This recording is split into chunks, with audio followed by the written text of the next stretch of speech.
किसी भी महान घटना के पीछे कई छोटी छोटी घटनाएं होती हैं जो मिलकर उस पल की नींव रखती हैं। रामायण में राम के चरित्र को समझने से पहले हमें उस व्यक्ति को समझना होगा जिन्होंने राम जैसे पुत्र के लिए जीवन भर तपस्या की, राजा दशरथ। उनका असली नाम था नेमी, लेकिन वे दशरथ बने क्योंकि उनका रथ 10 दिशाओं में दौड़ता और कोई शत्रु उनके सामने टिकता नहीं था। देवता भी उनका सम्मान करते थे।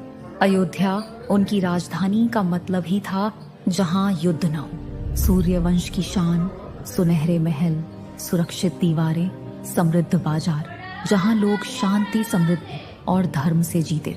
हर गली, हर चौक में संस्कृति और परंपरा की खुशबू बसी रहती थी।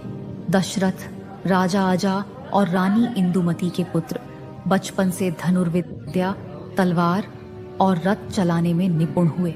वे एक वीर योद्धा, दयालु और न्यायप्रिय राजा थे। उन्होंने अनेक युद्ध जीते, राक्षसों को हराया और प्रजा की रक्षा की।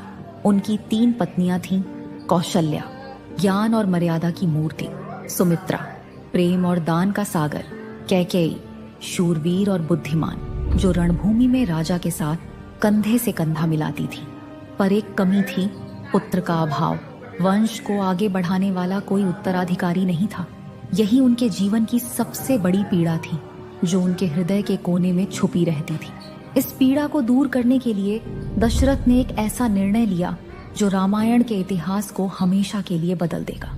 तो ये थी कहानी राजा दशरथ की।